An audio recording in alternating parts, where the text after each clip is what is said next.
दोस्तों नमस्कार। आइए हम बात करते हैं एक नए विषय पर, यानी कि जननांगों पर घाव, लेसन्स ऑफ जेनिटेलिया। यह एक बहुत संवेदनशील लेकिन बहुत जरूरी विषय है, क्योंकि यह सिर्फ शरीर की नहीं बल्कि मानसिक और सामाजिक परेशानी का कारण भी बनती है। तो चलिए हम जानते हैं कि इसके कारण, लक्षण और जांच और प्रभावी होम्योपैथिक उपचार के बारे में विस्तार से। लेसन्स ऑफ जेनिटेलिया का मतलब होता है जननांगों की त्वचा पर म्यूकस मेम्ब्रेन पर किसी भी प्रकार का असामान्य परिवर्तन, जैसे घाव, फफोले, मस्से, फिसस, सूजन या दाने।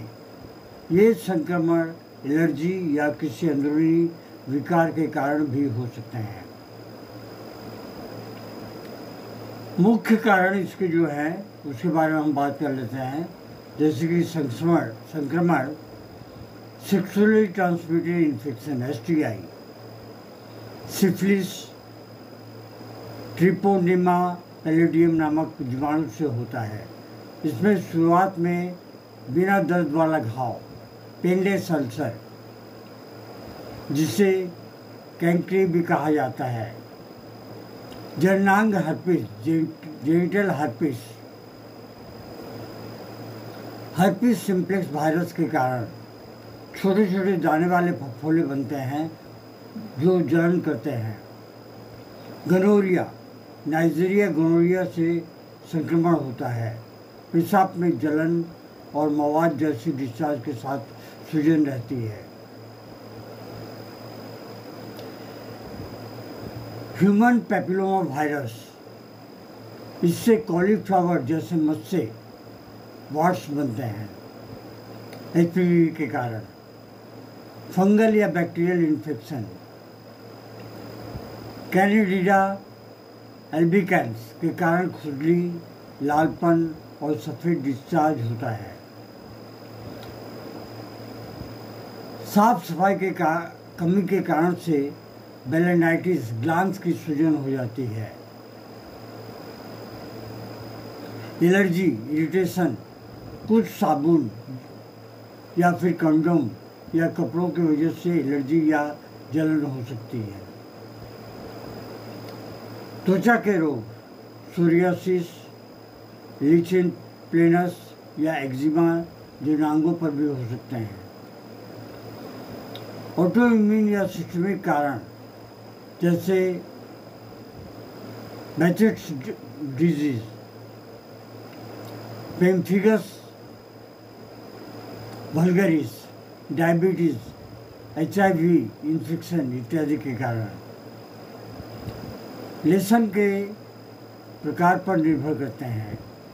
जननांगों पर घाव या फफोले, खुजली, जलन व सूजन व दर्द, गंध युक्त मवाद जैसे डिस्चार्ज, त्वचा का फटना या छिलना, पेशाब में तकलीफ या संभोग के समय दर्द, लसिका ग्रंथियों यानी कि लिम्फ नोड्स में सूजन का आना।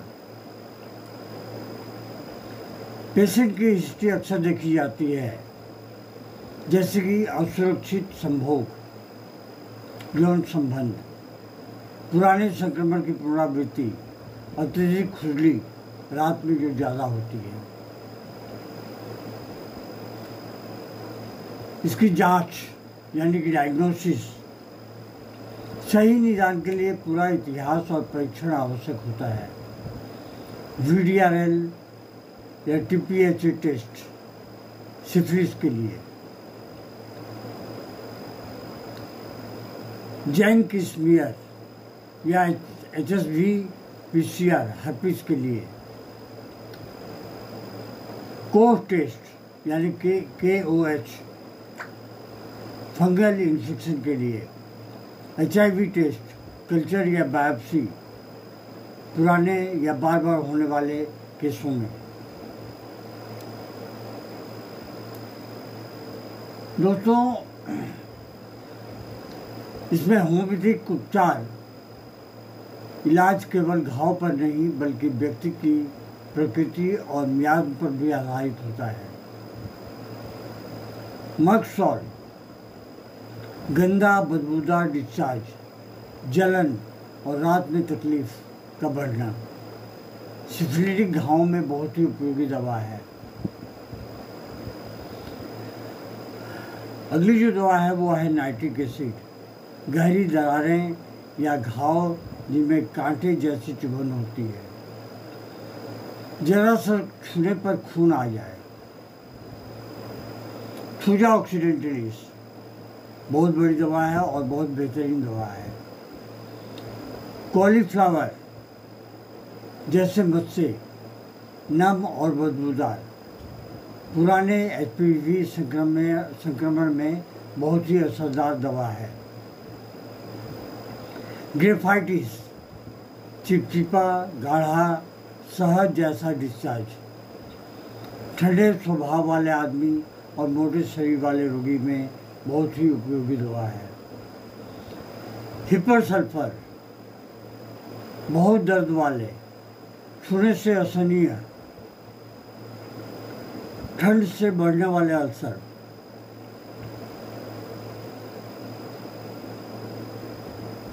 अगली जो दवा है वो है सल्फर। इसके लक्षण कुछ इस प्रकार हैं। लगातार खुजली रात में बढ़ जाती है।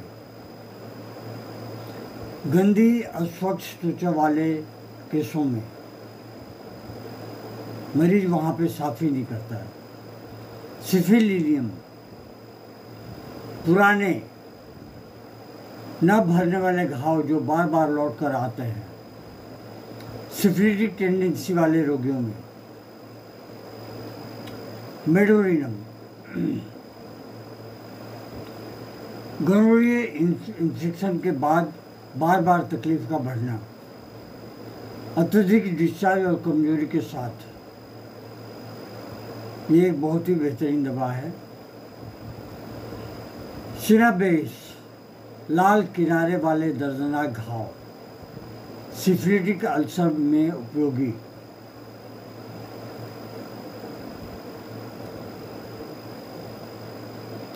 मियाज्मिक पृष्ठभूमि क्या होती है? सिफिलिटिक मियाज में अल्सर विनाशकारी घाव, साइकोसिस में मत्स्य भी होंगे यानी कि वाट्स भी होगा। सोरिक रोगियों में खुजली, सूखी त्वचा वाले केस। इसलिए सही मियाज्मेटिक एनालिसिस से ही अस्थायी इलाज किया जा सकता है।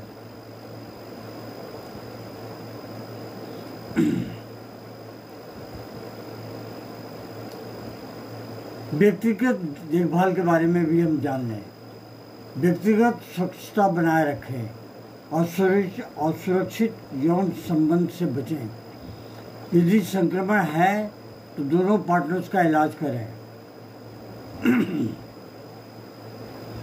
गंधयुक्त साबुन या परफ्यूम उत्पादों से बचें। शरीर की रोग प्रतिरोधक शक्ति बढ़ाएं।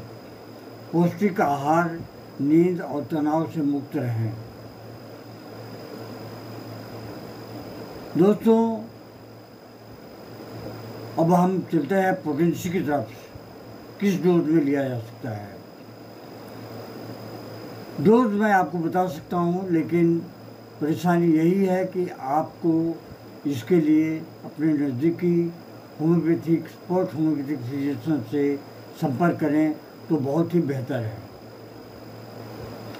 वैसे आप 200 की पोटेंसी में अगर आपका रोग बहुत ज़्यादा है तो दिन में 2 बार ले सकते हैं, आधे कप पानी में डालकर। इससे 1 ml में भी दिया जाता है और CM में भी लोग देते हैं, लेकिन आपके डॉक्टर ही आपका सही इलाज और सही पोटेंसी आपको देंगे। दोस्तों, आज के लिए बस इतना ही। आशा है आप वीडियो को देखेंगे और पूरी तरह से देखेंगे। नमस्कार। Long live homeopathy, long live Hahnemann.